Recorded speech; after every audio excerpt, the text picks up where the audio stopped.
إن الحمد لله نحمده ونستعينه ونستغفره ونستهديه ونعوذ بالله من شرور أنفسنا ومن سيئات أعمالنا من يهده الله فلا مضل له ومن يضلل فلا هادي له أشهد أن لا إله إلا الله وحده لا شريك له وأشهد أن سيدنا ونبينا محمدا عبده ورسوله اللهم صل وسلم على سيدنا محمد وعلى آله وصحبه أجمعين وسلم تسليما كثيرا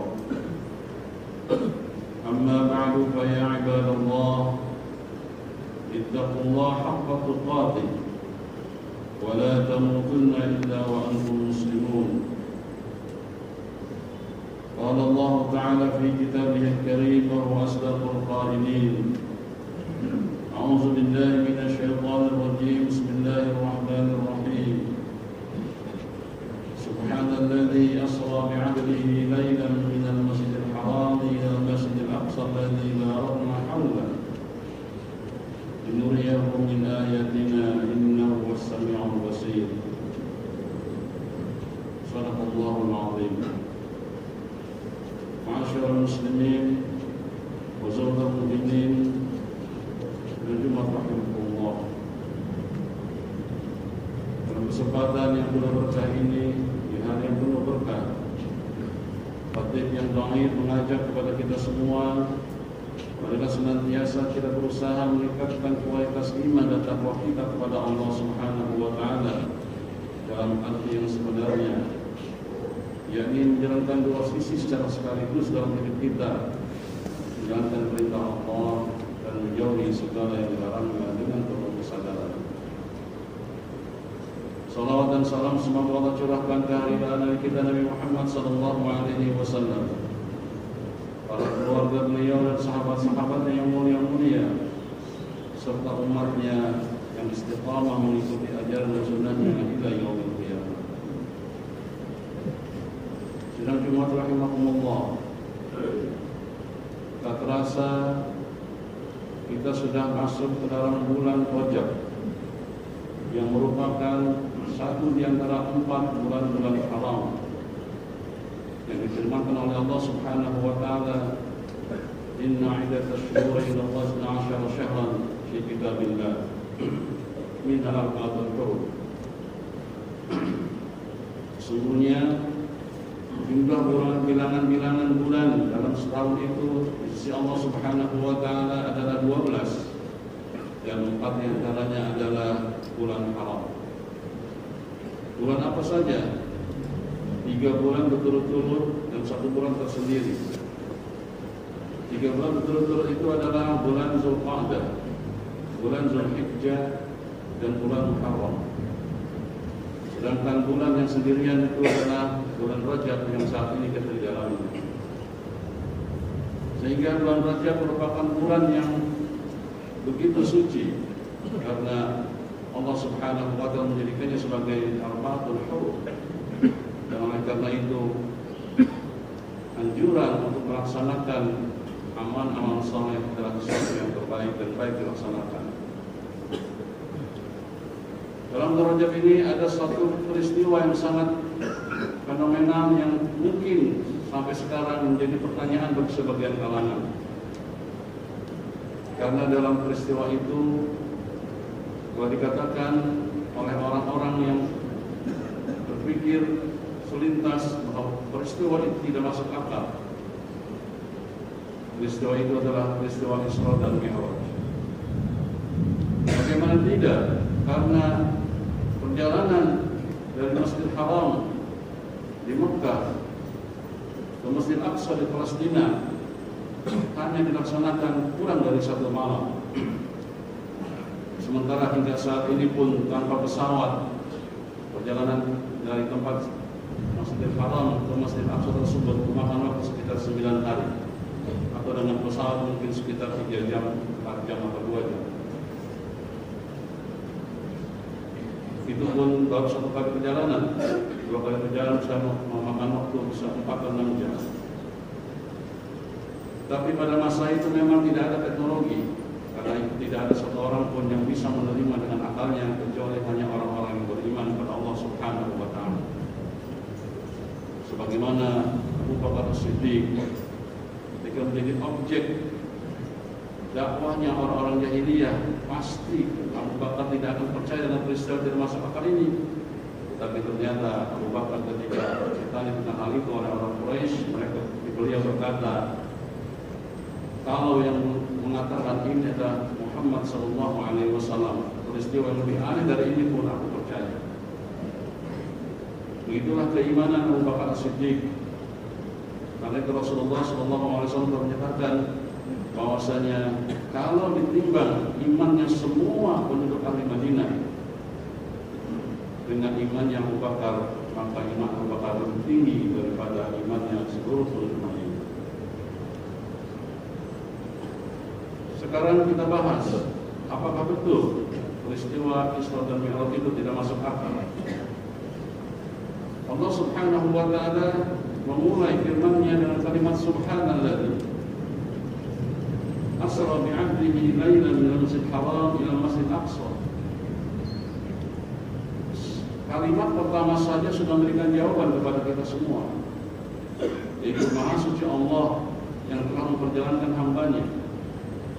Ini memberikan isyarat kepada kita semua bahwa peristiwa Isra dan Mi'raj tidak cukup hanya dipikirkan dengan logika dan akal saja, tetapi dengan keimanan pada Allah Subhanahu wa Ta'ala, bahwa Allah itu Subhanalladzi, Maha Suci Allah Subhanahu wa Ta'ala dari segala sifat-sifat kekurangan Allah Subhanahu wa Ta'ala. Kemudian secara gramatikal bahasa Arab, Allah Subhanahu wa Ta'ala mengatakan Alladzi asra bi'abdihi, yang memperjalankan hamba-Nya. Asra itu wazannya adalah af'al, itu fi'il yang tadinya fi'il lazim atau tidak membutuhkan objek menjadi fi'il atau verb yang membutuhkan objek. Dari kalimat sara yasri menjadi asra yusri isra'a. Berarti perjalanan Rasulullah SAW dari Masjidil Haram ke Masjidil Aqsa bukan berjalan sendiri, tetapi dijalankan oleh Allah Subhanahu wa Ta'ala. Kalau sudah Allah Subhanahu wa Ta'ala yang menjalankan, maka tidak ada yang tidak mungkin. Kalau Allah Subhanahu wa Ta'ala menghendaki sesuatu, cukup berkata kun fayakun, jadi maka jadi.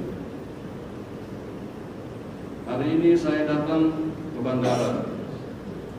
Rumah saya di perbatasan Bogor dan Tangerang, daerah Kisau, Rumpin. Kalau diibaratkan kemudian ketika saya berjalan membawa sorban ini, kemudian ada semut yang nempel di sorban ini. Dia ikut datang ke sini melihat kegiatan kita, laksanakan ibadah salat, kemudian nanti saya kembali ke rumah saya sekitar pukul 2 mungkin sampai. Lalu semut ini akan bertemu dengan teman-teman semut lainnya dan bercerita kepada teman-temannya bahwa saya sudah datang dari bandara, hanya dalam waktu 4 jam pulang pergi. Pasti logika semut-semut kawannya tidak akan masuk, memikirkan seekor semut yang berjalan dari ujung Tangerang, daerah perbatasan Bogor sampai ke tengah-tengah bandara Soekarno-Hatta seperti ini. Untuk logika mereka tidak akan masuk. Kenapa? Karena semut jalannya pelan-pelan, tidak mungkin akan bisa masuk akal logika semut pada saat itu. Tetapi permasalahannya adalah semut bukan jalan sendiri, tapi diperjalankan oleh saya, dan itu bisa masuk akal di zaman sekarang ini. Oleh karena itu kalimat asra bi'abdihi, Allah yang perjalankan hambanya, itu adalah merupakan jawaban buat orang-orang yang berpikir secara logika bahwa peristiwa Isra dan Mi'raj adalah kehendak Allah Subhanahu wa Ta'ala, dan bagi Allah Subhanahu wa Ta'ala sesuatu hal bisa saja terjadi dengan cepat. Kemudian Allah Subhanahu wa Ta'ala mengatakan bi'abdihi, kenapa tidak bi rasulihi, memperjalankan rasulnya? Bahwa Mi'raj ini bukan hanya bisa dilakukan oleh manusia seperti Rasul saja. Orang-orang mukmin yang dekat kepada Allah Subhanahu wa Ta'ala pada hakikatnya bisa bermi'raj menghadap Allah Subhanahu wa Ta'ala.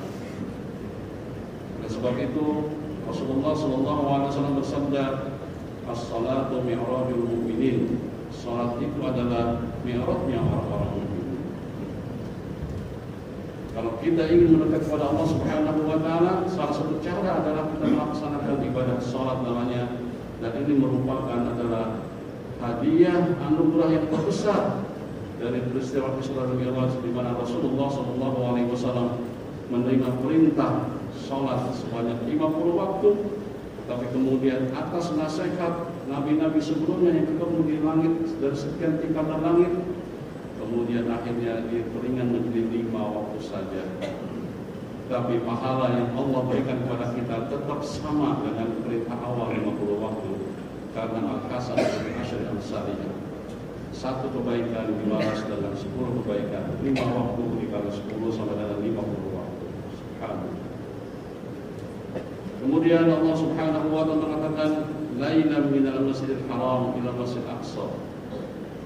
Rahasia kalimat dari kalimat asra al-basara itu artinya berjalan di malam hari. Tetapi Allah Subhanahu wa taala menekankan lagi dengan kalimat lailan, di malam hari lagi.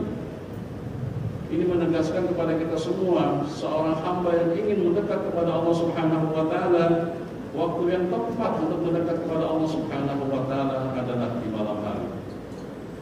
Banyak ayat-ayat menyebutkan berkaitan dengan pendekatan kepada Allah di malam hari. Ya ayyuhal muzammil, wahai orang berselimut, qumil laila illa qalila, bangunlah di malam hari atau sedikit saja.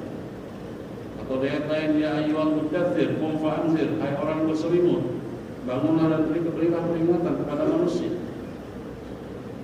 Kalau kita buka internet di tengah malam, insya Allah yang sering terjadi adalah kecepatan koneksi kita begitu cepat. Tapi kalau di siang hari sering terjadi lemot atau pelambatan, maka pun kita saat kita ibadah di malam hari sendiri, saat manusia sedang tidur, adalah waktu-waktu yang terbaik buat kita mendekat kepada Allah Subhanahu wa taala, dan itulah rasa mi'raj kita kepada Allah Subhanahu wa taala. Kemudian dari Masjidil Haram ke Masjidil Aqsa, ini menjadi titik tolak hidup kita dari masjid ke masjid. Linuriyahu min ayatina, untuk kami perlihatkan kepada mereka tanda-tanda kebesaran kami. Untuk kami berikan penglihatan kepada Nabi SAW tanda-tanda kebesaran kami. Kenapa demikian? Karena pada saat itu terjadi setelah wafatnya 2 orang yang paling disukai dan dicintai oleh Rasulullah, yaitu istri beliau dan pamannya Abu Thalib, yang tahun itu disebut dengan Amul Huzni, tahun kesedihan. Sebagai manusia, Nabi SAW merasakan bagaimana perjalanan dakwah kami ini, perjuangan dakwah kami ini, menyampaikan risalah kepada manusia. Tidak ada lagi pendukung dari istri yang kaya raya dan pamannya yang sebagai tokoh sentral pada saat itu di Mekah. Maka Allah ajak Rasulullah SAW melihat kebesaran Allah Subhanahu wa taala, saat akan memberikan suatu pesan kepada Nabi SAW, wahai Rasul, wahai Muhammad, engkau tidak usah takut.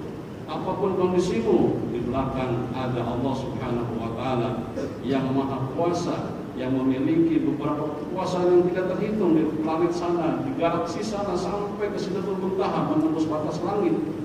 Sehingga engkau dalam melaksanakan tugas dakwahmu tidak usah takut menghadapi berbagai macam ancaman dan peristiwa-peristiwa yang akan mengenai kepada. Oleh karena itu di akhir ayat Allah Subhanahu wa taala mengatakan, innahu was-sami'ul basir, aku mendengar, aku melihat. Apapun yang kau lakukan, apapun yang kau kerjakan, aku mendengar, aku melihat. Apapun masalahmu, apapun curhatmu, aku akan mendengar dan menjawab doa. Oleh karena itu, para jamaah sekalian kami muliakan, di bulan-bulan seperti ini telah merupakan juga bulan persiapan kita menghadapi 2 bulan berikutnya yang disebut dengan bulan Ramadan. Maka bulan Rajab dan bulan Sya'ban ini adalah masa kita menanam. Kalau bahasa pertaniannya, masa nandur, masa menanam kita. Nanti panennya kita akan dapatkan di bulan Ramadan.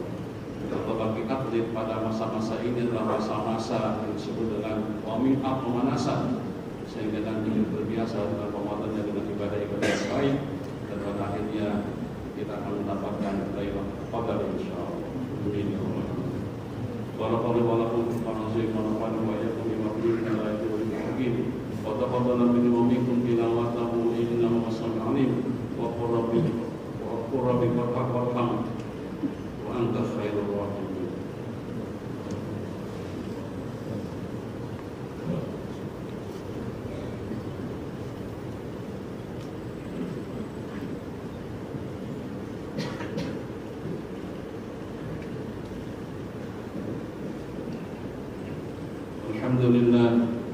Alhamdulillahi kama amara.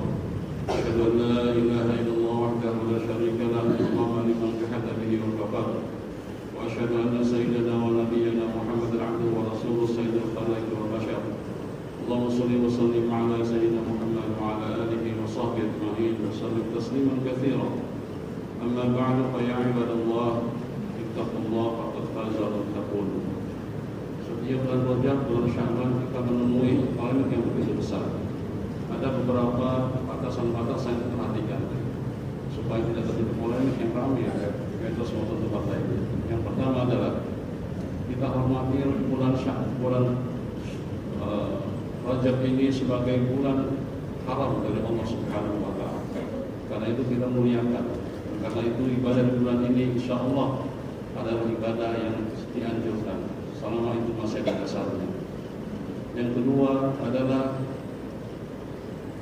hadis-hadis Nabi tentang puasa bulan Rajab dan keutamaan ada dua macam. Ada yang benar-benar hasan atau sahih kerjakan, tapi ada juga yang dhaif. Sebagian ulama berbeda pendapat. Ada yang bolehkan mengamalkannya, meriwayatkannya, ada juga yang tidak boleh. Itu kita harus toleransi di ruangan itu. Kemudian ada juga hadis-hadis tentang keutamaan bulan Rajab yang sifatnya maudhu atau khabar atau palsu. Di wilayah ini kita tidak boleh mengamalkannya, apalagi bahkan meriwayatkan saja tidak boleh. Karena itu jika ada share-sharean yang sifatnya kita belum tahu ini hadis maudhu atau sahih, sebaiknya kita tawakuf saja, diam saja, supaya tidak kita menyebarkan berita hoax dari Rasulullah SAW. Artinya adalah bukan ucapan Rasul, dianggapnya ucapan Rasul SAW. Rasulullah bersabda, "Man kadzdzaba 'alayya muta'ammidan falyatabawa maq'adahu minan nar." Siapa yang berdusta atas namaku, maka silakan dia duduk di kursi yang terbuat dari api neraka. Waliyahzubillah. Kemudian kalau ada yang melarang puasa dan sebagainya, diketahui bahwasanya puasa yang dilarang hanya 3 keadaan, yaitu puasa Idul Fitri, puasa Idul Adha, dan puasa Idul Tasyrik. Selama hamba Allah mendekatkan diri kepada Allah, kemudian dia niat dengan karena Allah, kemudian dia puasa di hari apapun juga, bukan periode yang haram, maka insya Allah dia puasanya akan diterima oleh Allah Subhanahu wa Ta'ala. Sehingga kita tidak terjebak dalam polemik berkepanjangan, padahal kita begitu banyak bagaimana Islam untuk diri kita semua. Mudah-mudahan ini bisa bermanfaat buat kita semua. Amin. Sallallahu ala hadzal nabiyil karim. Haitsu qala Allah Ta'ala fi kitabihil karim, "Innallaha wa malaikatahu yusholluna 'alan nabi, ya ayyuhalladzina amanu shallu 'alaihi wa sallimu taslima." Allahumma shalli wa sallim 'ala sayyidina Muhammad wa 'ala alihi wa sahbihi ajma'in wa 'ala tabi'in wa 'ala tabi'in wa man tabi'ahum bi ihsan ila yaumil din wa 'alaina ma'ahum bi rahmatika ya arhamar rahimin. Allahumma ighfir lil muslimina wal muslimat wal mu'minina wal mu'minat al-ahya'i minhum wal إنك سميع قريب مجيب الدعوات يا قاضي الحاجات. اللهم أصلح أمة سيدنا محمد، اللهم ارحم أمة سيدنا محمد، اللهم اغفر أمة سيدنا محمد، اللهم انصر من نصر الدين واخذل من خذل المسلمين، واجعل بلدنا هذه بلدة طيبة تجري فيها أحكامك وصلة رسولك يا حي يا قيوم. ربنا آتنا في الدنيا حسنة وفي الآخرة حسنة وقنا عذاب النار. عباد الله إن الله يأمر بالعدل والإحسان وإيتاء ذي القربى وينهى عن الفحشاء والمنكر والبغي يعظكم لعلكم تذكرون. قد أغفركم والله يستجيب لكم ولذكر الله أكبر. وأقيموا الصلاة.